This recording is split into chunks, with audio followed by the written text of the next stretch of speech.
HR டிபார்ட்மெண்ட்ல என்னென்ன role இருக்கு, ஒவ்வொரு ரோல்ல இருக்கிறவங்க எந்த மாதிரியான ஒர்க் பண்ணுவாங்க, இப்படி ஒரு ஹெச்ஆரோட ரோல்ஸ் அண்ட் ரெஸ்பான்சிபிலிட்டி பத்தி தான் இந்த வீடியோல பார்க்க போறோம்.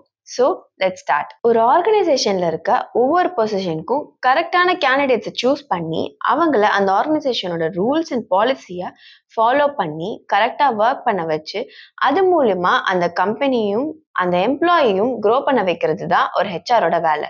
உங்களுக்கு சிம்பிளா சொல்லணும்னா ஒரு ஆர்கனைசேஷனுக்கும் அதோட எம்ப்ளாயிஸ்க்கும் நடுவுல பிரிட்ஜா ஒர்க் பண்ணுறது தான் ஒரு ஹெச்ஆரோட வேலை. நிறைய பேர் என்ன நினைச்சிட்டு இருப்பாங்கன்னா, ஹெச்ஆர்னா ஒரு கம்பெனிக்கு ஒருத்தர் தான் இருப்பாங்க அப்படின்னு நினைச்சிட்டு இருப்பாங்க. ஆனா மோஸ்ட் ஆஃப் த கம்பெனிஸ்ல ஹெச்ஆருக்குன்னு தனியா டீமே இருக்கும். ஃபார் எக்ஸாம்பிள், இப்போ நீங்க பாக்குறது ஜோஹோல கரண்டா ஓப்பனிங்ல இருக்கிற பொசிஷன்.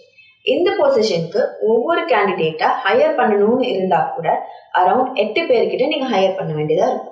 8 பேர் தானே, ஈஸியா ரெக்ரூட் பண்ணிடலாம் அப்படின்னு நினைச்சீங்கன்னா இந்த 8 ஓப்பனிங்ஸ்க்கு மட்டுமே 8000 அப்ளிகன்ஸ்க்கு மேல வரும். இதுவே ஒரு ஃபேமஸான ஆர்கனைசேஷனா இருந்தா இந்த கவுண்ட் இன்னுமே அதிகமா இருக்கும். இதுல கரெக்டான கேண்டிடேட்ஸ் சூஸ் பண்றதுன்றது ஒரு ஆளால பண்ணக்கூடிய விஷயமே கிடையாது. அதுக்குதான் ஹெச்ஆர் அசோசியேட், ரெக்ரூட்டர், ஜெனரலிஸ்ட் அப்படின்னு ஒரு டீமே இருக்கும். இதுல ஒவ்வொரு ரோல்ல இருக்கிறவங்களோட ரோல்ஸ் அண்ட் ரெஸ்பான்சிபிலிட்டி பத்தி இப்போ பார்க்கலாம் வாங்க. இப்போ நீங்க ஒரு ஜாப் போஸ்ட் பாக்குறீங்கன்னா அந்த ஜாப் போஸ்ட் பண்றதுல இருந்து நீங்க அந்த ஜாபுக்கு அப்ளை பண்ணும்போது உங்களை மாதிரியே நிறைய பேர் அந்த ஜாபுக்கு அப்ளை பண்ணிருப்பாங்கல்ல, அப்படியே அப்ளை பண்ற எல்லாரையும் அந்த ஜாப் போஸ்ட்டுக்கு சூட்டபிளா இருப்பாங்களா இல்லையான்னு ஒரு ஸ்கில் செட்டை வச்சு ஃபில்டர் பண்ணி அவங்கள ஒரு கால் மூலியமாவோ மெயில் மூலியமாவோ கான்டாக்ட் பண்ணி இன்டர்வியூ ஸ்கெடியூல் பண்றது வரைக்கும் இந்த ஹெச்ஆர் ரெக்ரூட்டர் தான் பார்த்துப்பாங்க. இதோட இவங்க ஒர்க் முடியறது இல்லை. ஒரு ஆர்கனைசேஷன் எடுத்துக்கிட்டா அதுல நிறைய டீம் இருக்கும். ஏதாச்சும் ஒரு டீம்ல ஒரு எம்ப்ளாயி ரிலீவ் ஆகுறாங்க அப்படின்னா அவங்களோட பொசிஷனுக்கு வேற ஒரு கேண்டிடேட்டை ரீப்ளேஸ் பண்ற மாதிரி இருக்கும். அதுக்கு இவங்க திருப்பியும் ஜாப் போஸ்ட் போட்டு இன்டர்வியூ ஸ்கெடியூல் பண்றது வரைக்கும் இந்த ஹெச்ஆர் ரெக்ரூட்டரோட ஒர்க் ரிப்பீட் ஆகிட்டே இருக்கும். இப்போ நீங்க ஒரு கம்பெனிக்கு இன்டர்வியூ போறீங்க. உங்க டெக்னிக்கல் ரவுண்ட் முடிஞ்சதுக்கு அப்புறமா ஹெச்ஆர் ரவுண்ட்னு ஒரு ரவுண்ட் வைப்பாங்க. அப்போ நீங்க ஃபேஸ் பண்ண போற பர்சன் தான் இந்த ஹெச்ஆர் ஜெனரலிஸ்ட்.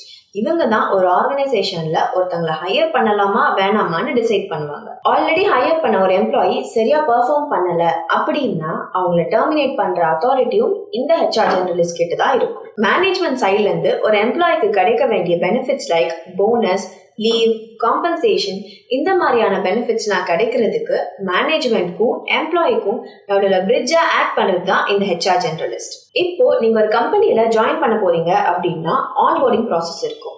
அதாவது ஃபர்ஸ்ட் உங்களை ஆன்போர்ட் பண்றதுல இருந்து நீங்க ஏதாச்சும் டாக்குமெண்ட்ல சைன் பண்ணணும்னு இருந்தா அதுலலாம் அவங்க சைன் வாங்கிட்டு உங்களோட டாக்குமெண்ட்ஸ் எல்லாம் கலெக்ட் பண்ணி அதை பேக்ரவுண்ட் வெரிஃபிகேஷனுக்கு சென்ட் பண்றது எல்லாமே இவங்க தான் பார்த்துப்பாங்க. அப்புறம் கம்பெனியோட பாலிசிஸ், லீவ்ஸ், இதை பத்திலாம் ஹெச்ஆர் ஆபரேஷன் டீம்ல இருக்கிறவங்க தான் உங்ககிட்ட எக்ஸ்பிளைன் பண்ணுவாங்க. இது தவிர ஒரு கம்பெனியோட மோஸ்ட் ஆஃப் த டாக்குமெண்ட் ஒர்க்கை இவங்க தான் பார்த்துப்பாங்க.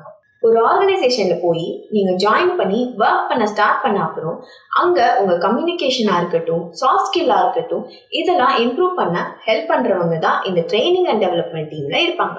கம்யூனிகேஷன், சாஃப்ட் ஸ்கில் மட்டும் இல்லாம நீங்க உங்க கெரியர்ல நெக்ஸ்ட் லெவல் போறதுக்கு, அப்புறம் நீங்க ஒர்க் பண்ண டெக்னாலஜில அப் டு டேட்டா இருக்கிறதுக்கு என்னெல்லாம் ஸ்கில்ஸ் தேவைப்படுதோ அந்த ஸ்கில்ஸை டெவலப் பண்றதுக்கு ட்ரைனிங் ப்ரோக்ராம் கண்டக்ட் பண்றது வரைக்கும் இவங்க தான் பார்த்துப்பாங்க. ஒரு எம்ப்ளாயோட growth அண்ட் டெவலப்மெண்ட்க்கு சப்போர்ட்டிவா இருக்கிறவங்க தான் இந்த ட்ரைனிங் அண்ட் டெவலப்மெண்ட் டீம். நீங்க ஒரு கம்பெனில ஒர்க் பண்றீங்கன்னா உங்க employment details, tax with holding, benefit enrolment இதெல்லாம் கலெக்ட் பண்ணி வெரிஃபை பண்ணி ரெக்கார்டா மெயின்டைன் பண்றது, ஒரு எம்ப்ளாயோட அட்டெண்டன்ஸ் ட்ராக் பண்றது, அந்த ட்ராக் பண்ண இன்ஃபர்மேஷனை வச்சு அவங்க சேலரி கால்குலேட் பண்றது, இதெல்லாம் இவங்க தான் பார்த்துப்பாங்க. அப்புறம் நிறைய கம்பெனிஸ்ல எம்ப்ளாயோட பெனிஃபிட்காக பிஎஃப், இன்சூரன்ஸ் மாதிரியான டிடெக்ஷன்லாம் பண்ணுவாங்க. இதெல்லாம் ப்ராசஸ் பண்றதும் இவங்க தான். ஃபைனலா எல்லா எம்ப்ளாயோட சேலரி டிரான்சாக்ஷன் டீடைல்ஸை மேனேஜ்மெண்ட்க்கும் எக்ஸ்டர்னல் ஆடிட் வரவங்களுக்கும் சப்மிட் பண்றது தான் இவங்களோட வேலை. இவ்வளோதான் ஹெச்ஆர் டிபார்ட்மெண்ட்ல இருக்க மெயினான ரோல்ஸ். இதை தவிர ஒவ்வொரு ரோல்ஸ்லயும் அசோசியேட், சீனியர், ஜூனியர்னு நிறைய பேர் இருப்பாங்க. ஒரு ஹெச்ஆரா நீங்க உங்க கெரியர் ஸ்டார்ட் பண்றதுக்கு கண்டிப்பா எம்பிஏ படிச்சிருக்கணும்னு எதுவும் இல்லை. எம்பிஏ படிக்காம கூட ஹெச்ஆர் ரெக்ரூட்டரா ஒர்க் பண்ணலாம். ஆனா உங்க கெரியர்ல அடுத்தடுத்த பொசிஷன் போறதுக்கு கண்டிப்பா எம்பிஏ படிச்சிருக்கணும். இந்த வீடியோ மூலியமா ஹெச்ஆர் டிபார்ட்மெண்ட் பத்தி கம்ப்ளீட்டான ஐடியா உங்களுக்கு கிடைச்சிருக்கும்னு நம்புறேன். இந்த மாதிரி யூஸ்ஃபுல் இன்ஃபர்மேஷன்ஸ்க்கு பீட்ரே சப்ஸ்கிரைப் பண்ணிக்கோங்க.